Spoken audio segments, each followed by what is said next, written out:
Bonjour à tous, booktubeurs, booktubeuses, nous sommes très heureux de vous retrouver aujourd'hui.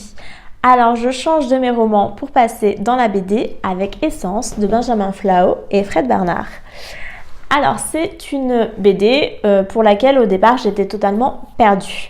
Donc j'en ai discuté avec une lectrice qui m'a donné son avis, que je reprends parce que j'adhère totalement à ce qu'elle m'a dit. Et effectivement, on est totalement perdu dans cette BD. C'est un peu déroutant, enfin pour moi en tout cas ça l'était, mais c'est pour mieux ancrer au personnage et c'est vrai qu'on se retrouve tout de suite dans la peau du personnage, puisqu'au début de cette BD, il est lui-même totalement perdu, il se réveille, il ne sait pas où il est, il y a quelqu'un dans la voiture avec lui qu'il ne connaît pas, il a perdu quasiment tous ses souvenirs, donc il ne sait pas trop ce qui lui arrive, et finalement petit à petit l'histoire va avancer, on va découvrir qu'il est au purgatoire.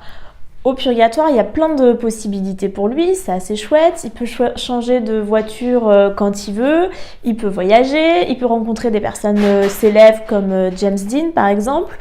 Donc il est plutôt content, sauf que son ange gardien il lui dit que le purgatoire, on n'y reste pas non plus éternellement et qu'il va devoir régler certaines choses pour pouvoir aller soit vers l'enfer, soit vers le paradis.